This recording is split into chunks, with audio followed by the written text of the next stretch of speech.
A paz do Senhor. Vamos à leitura da Bíblia Sagrada em um ano. Hoje, dia 18 de dezembro de 2024. Nosso 353º dia da leitura. Estamos realizando a leitura na Bíblia Sagrada da UIADSE, na nova tradução da linguagem de hoje, da Sociedade Bíblica do Brasil. Hoje nossa leitura está em Tiago, capítulos 1, 2, 3, 4 e 5. Vamos acompanhar juntamente comigo. Tiago, capítulo 1. Eu, Tiago, servo de Deus e do Senhor Jesus Cristo, envio saudações a todo o povo de Deus espalhado pelo mundo inteiro. Meus irmãos, sintam-se felizes quando passarem por todo tipo de aflição, pois vocês sabem que, quando a sua fé vence essas provações, ela produz perseverança. Que essa perseverança seja perfeita, a fim de que vocês sejam maduros e corretos, não falhando em nada. Mas se alguém tem falta de sabedoria, peça a Deus, e ele a dará, porque é generoso e dá com bondade a todos. Porém, peçam com fé, e não duvidem de modo nenhum, pois quem duvida é como a onda do mar, que o vento leva de um lado para o outro. Quem é assim, não pense que vai receber alguma coisa do Senhor, pois não tem firmeza, e nunca sabe o que deve fazer. O irmão que é pobre deve ficar contente quando Deus faz com que melhore de vida. E quem é rico deve sentir o mesmo quando Deus faz com que piore de vida. Pois quem é rico desaparecerá como a flor da erva do campo, quando o sol brilha forte e o seu calor queima a planta. Aí a flor cai e a sua beleza é destruída. Do mesmo modo, quem é rico será destruído no meio dos seus negócios. Feliz é aquele que nas aflições continua fiel, porque depois de sair aprovado dessa aflição, receberá como prêmio a vida que Deus promete aos que o amam. Quando alguém for tentado, não diga, esta tentação vem de Deus, pois Deus não pode ser tentado pelo mal e ele mesmo não tenta ninguém. Mas as pessoas são tentadas quando são atraídas e enganadas pelos seus próprios maus desejos. Então, esses desejos fazem com que o pecado nasça, e o pecado, quando já está maduro, produz a morte. Não se enganem, meus queridos irmãos. Tudo de bom que recebemos e tudo que é perfeito vem do céu, vem de Deus, o Criador das luzes do céu.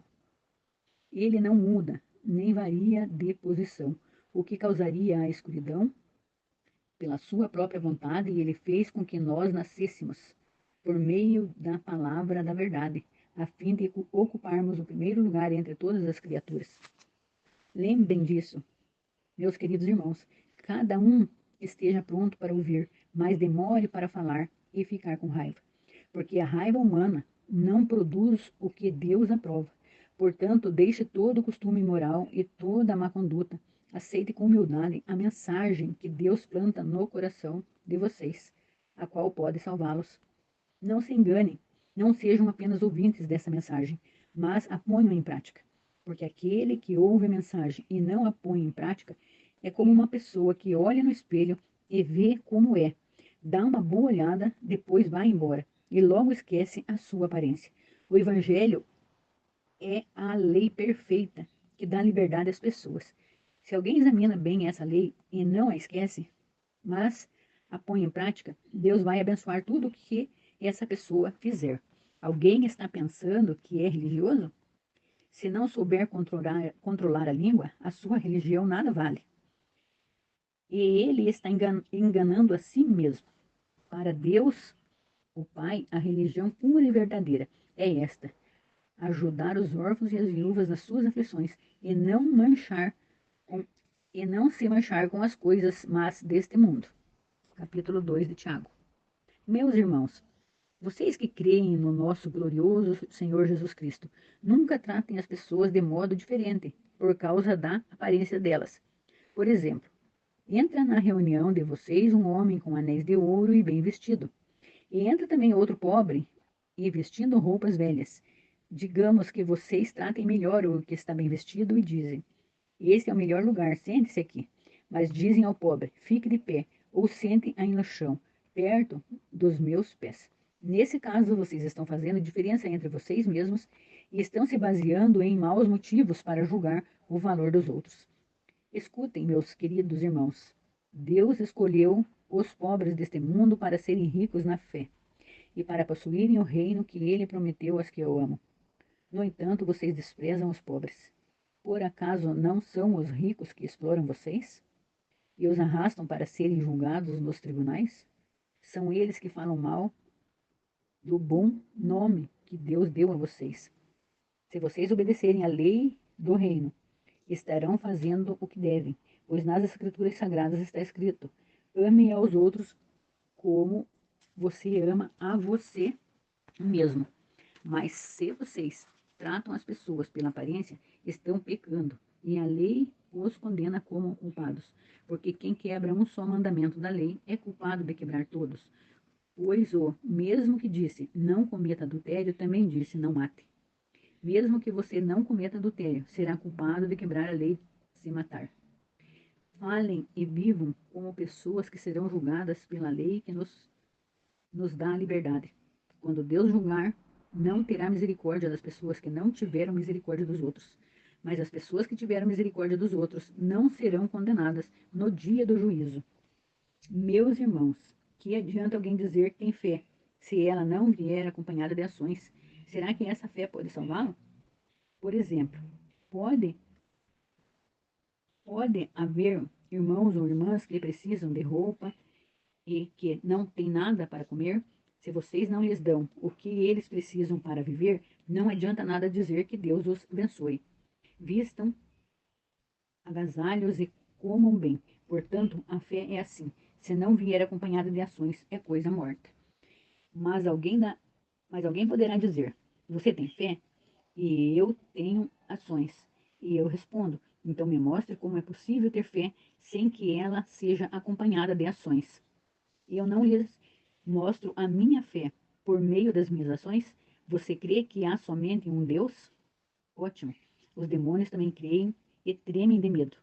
Seu tolo, vou provar-lhe que a fé sem ação não vale nada.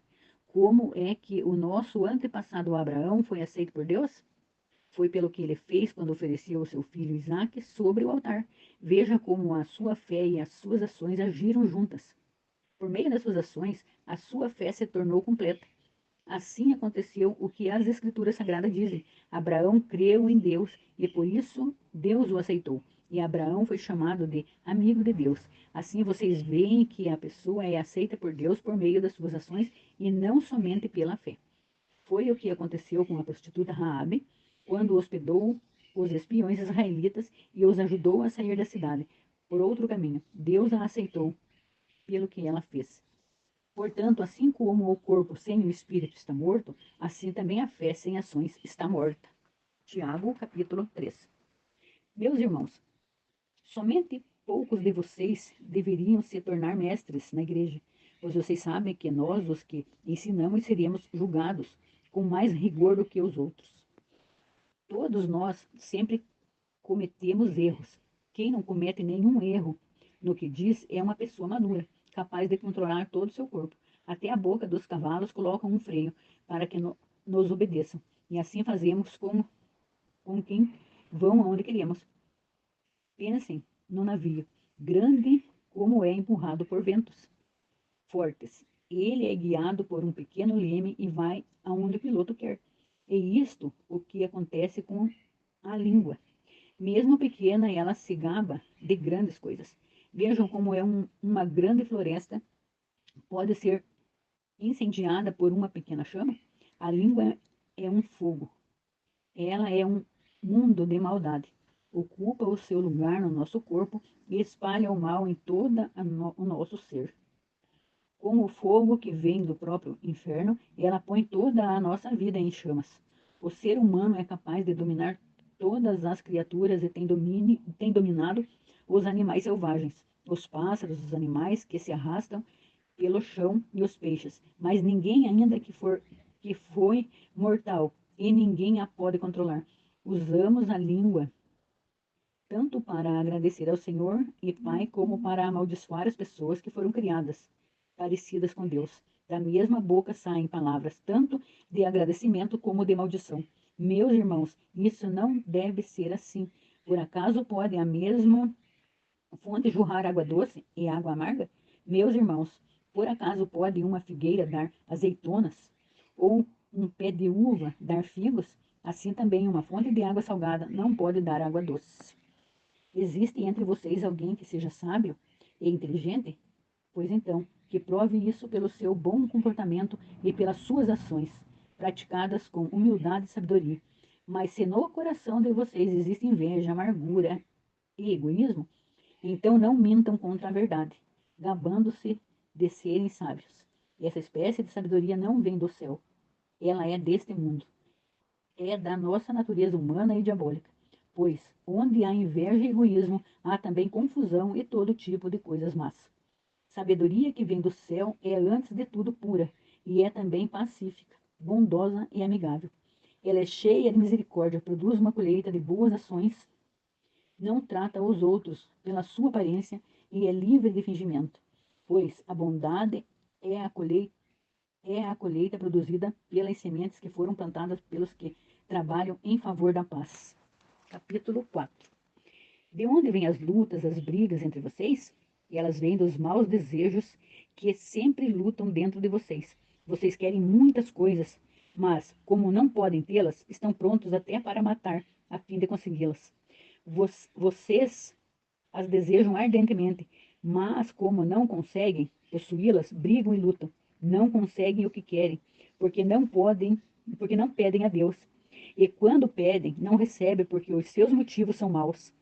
Vocês pedem coisas a fim de usá-las para os seus próprios prazeres. Gente infiel, será que vocês não sabem que ser amigo do mundo é ser inimigo de Deus? Quem quiser ser amigo do mundo se torna inimigo de Deus. Não pensem que não quer dizer nada esta passagem das Escrituras Sagradas. O Espírito que Deus pôs em nós está cheio de desejos violentos. Porém, a bondade que Deus mostra é ainda mais forte, pois as Escrituras Sagradas dizem: Deus é contra os orgulhosos, mas é bondoso com os humildes. Portanto, obedeçam a Deus e enfrentem o diabo, que ele fugirá de vós.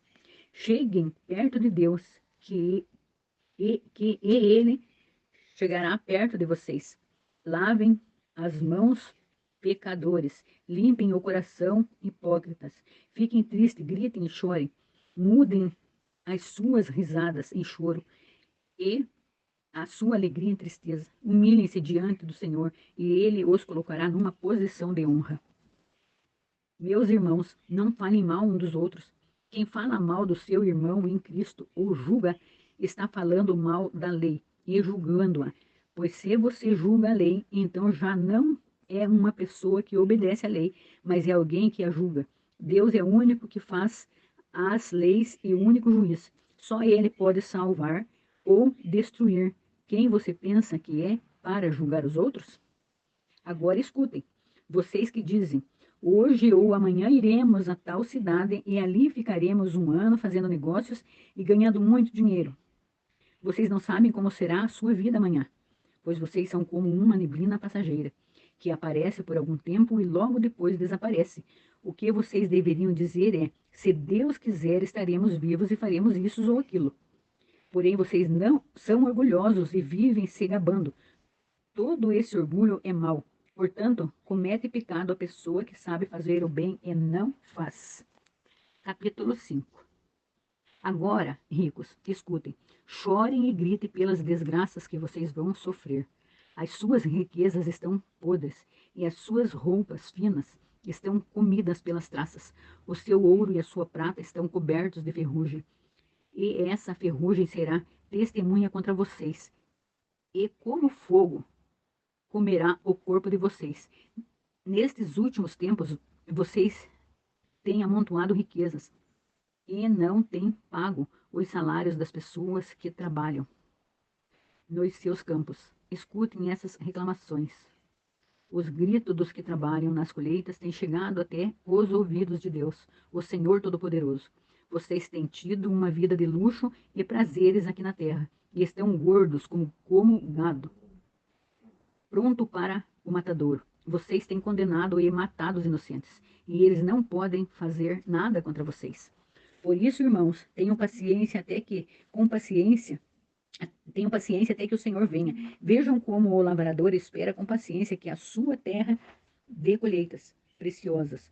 Ele espera pacientemente pelas chuvas do outono e da primavera. Vocês também precisam ter paciência. Não desanimem, pois o Senhor virá logo. Irmãos, não se queixem uns dos outros para não serem julgados por Deus. O juiz está perto, pronto para vir. Lembre-se dos profetas que falaram em nome do Senhor e os tome como exemplo de paciência nos momentos de sofrimento. E nós achamos que eles foram felizes por terem suportado o sofrimento com paciência. Vocês têm ouvido a respeito da paciência de Jó e sabem como no final Deus o abençoou, porque o Senhor é cheio de bondade e de misericórdia. Acima de tudo, meus irmãos, quando vocês prometerem alguma coisa, não jurem pelo céu, nem pela terra, nem por nada mais. Digam somente sim, quando for sim, e não, quando for não, para que Deus não os condene. Se algum de vocês está sofrendo, ore.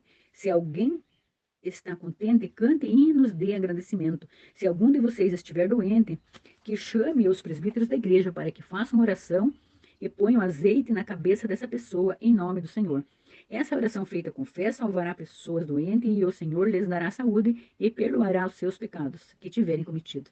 Portanto, confessem os seus pecados uns aos outros e façam uma oração um pelos outros, para que vocês sejam curados. A oração de uma pessoa obediente a Deus tem muito poder. O profeta Elias era um ser humano como nós. Ele orou com fervor para que não chovesse e durante 3 anos e meio não choveu sobre a terra. Depois orou outra vez e não choveu, e a terra deu a sua colheita. Meus irmãos, se algum de vocês se desviar da verdade, e outro o fizer voltar para o bom caminho, lembre-se disso. Quem fizer um pecador voltar do seu mau caminho salvará da morte esse pecador e fará com que muitos pecados sejam perdoados. Essa foi a nossa leitura de hoje. Já podemos ticar como tarefas concluídas em nosso formulário de leitura anual. Esperamos por você amanhã.